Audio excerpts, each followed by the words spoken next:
Happy Halloween, everyone! Welcome back to the Books Are Us. In this video, I am talking about 6 short stories that have a spooky vibe, that fit the Halloween vibe, and all of them are under 200 pages, so they are ideal for when you quickly want to read something scary, maybe still this evening if you want to get into that Halloween vibe. I hope you enjoyed. Let's see if they were tricks or treats. Alright, I'm here in my car and I'm hoping for the rain to end and get inside dry. But in the meantime, I thought I would update you on Graveyard Shift by Rio because I finished it. This one was a short novella. It was 108 pages, which was quite a quick read. It is about 5 people who all work around or have something to do with this college, and they are all smokers and they cannot smoke within, I think, 200 yards of a college building. And because of where they are situated, they then all gather on this old graveyard where they smoke, and they know each other from there because their jobs actually aren't connected. And now this night, because all of this book takes place during one night, and this night at midnight when they are in the graveyard, they notice that there is a freshly dug hole. They don't want to call it a grave, but there is a freshly dug hole, which is strange because the graveyard is actually not used anymore to bury people. And then this group of 5 people is trying to find out what actually happened, what the reason is for the hole, and everything that happens from there onward. What is quite interesting is that we shift perspective. So we start with one of those 5 people at 12 a.m. and then at around 12:30 a.m. we shift to someone else. So we get different perspectives and we get to know all these characters a bit more, and we get to learn about their jobs or things that make them tick. Now, the reason I chose to read this novella is because of the author, because the name Rio rang a bell. It is the writer of If We Were Villains, which is on my to be read. So I haven't read that one yet, but I have heard very good reviews about it. So I was looking forward to reading this novella. And what I liked about it is the writing style. So I'm still looking forward to reading If We Were Villains. But I am looking forward to it because it will be a full novel and not just these 100 something pages, because it was definitely too short. The content of this story reads like the introduction of an episode of the X-Files or Criminal Minds, but it's just the beginning. It really leaves you quite unsatisfied. And it is called a thriller, but at no moment in time are you scared. So yeah, I'm not the biggest fan, just because of the writing, just because I could see perspective if this would have been turned into a full novel. I'd give it like 2 stars, but it just feels like there was so much potential there because the characters are actually quite interesting. I would like to know more about each of them. And the concept of switching points of view between these 5 people was also quite appealing to me. So I just think it's too bad that this is all we're getting. It feels like watching the trailer of a movie and never seeing the actual movie. On to the next. This time I finished The Haunting of Hill House by Shirley Jackson. In this edition it is just a bit over 180 pages long, but it is quite densely written, as you can see. So I think in other editions it might be longer. It is about Dr. Montague, who wants to figure out what is going on at Hill House because he is interested in haunted houses and he wants to discover if Hill House is actually haunted, as the villagers say, and there are stories about this house. And he doesn't want to figure this out alone. He will be staying at his house with some other people. The first of which is Luke, who is a member of the family that owns Hill House, and he has been asked to stay there to keep an eye on things for the family. And then Dr. Montague has written some letters to people who in one way or another have encountered something out of the ordinary before in their lives. And 2 women have reacted. One of them is Theodora and the other one is Eleanor. And this story mainly centers around Eleanor. We are watching everything through her perspective. We are learning that she is a woman who has been taking care of her mother for the last 11 years until her mother died.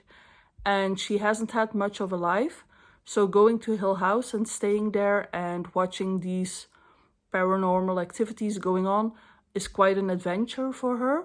So she is looking forward to this. When they go to the house, straight away she feels that things are off there, and slowly we get an explanation as to the history of this house, and then events start to unfold.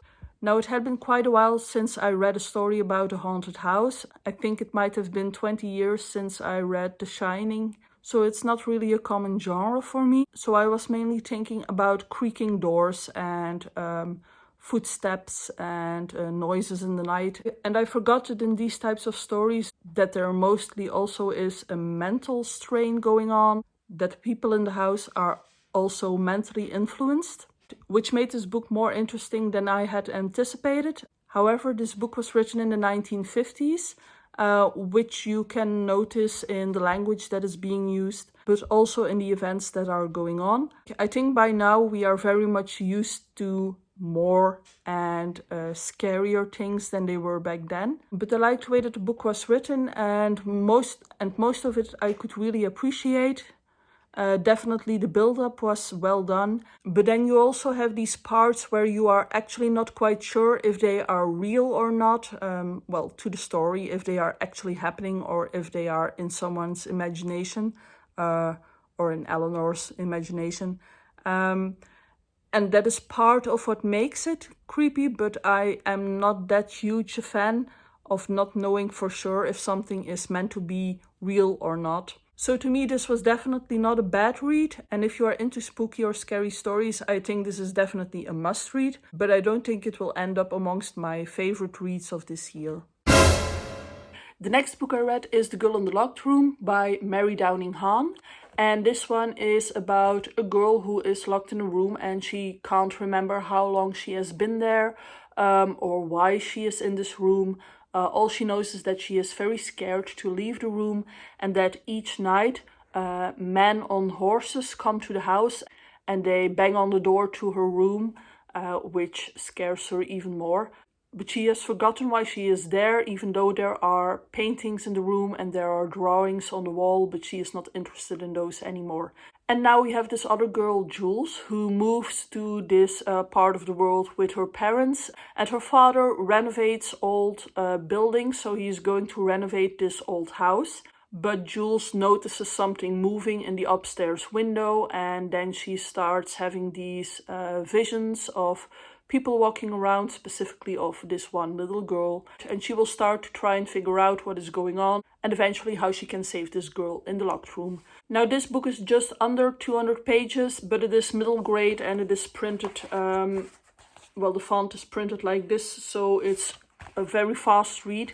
I kind of like the story. It is a bit of a sad story, but it is very much one track, which made it somewhat boring. The author tried to give it a bit more interest by introducing this dual point of view, so you switch in between the girl in the locked room and Jules, which sometimes gives you some extra information about the past or the present, but most of the time it is actually a bit of a drag because they are very repetitive. So for example, the girl sees Jules talking to her parents or something in the garden, and then we have Jules who is telling how she is talking to her parents in the garden, and then she notices the movement again in the room. So it's not particularly useful. I think for a middle grade book, I would have liked to read this book as a child because it is a bit sad, but I don't think it would have been a favorite of mine because not a lot is happening in this one. I do believe it could have been more exciting for children. I have just read Hex by Jenny Fagan, which is 101 pages long, so very short. And this book is about a woman called Iris, who lives in the year 2021. And through astral projection and seances, she goes back to 1591 in Scotland, where she wants to visit Gallus Duncan, who is about to be hanged for being a witch.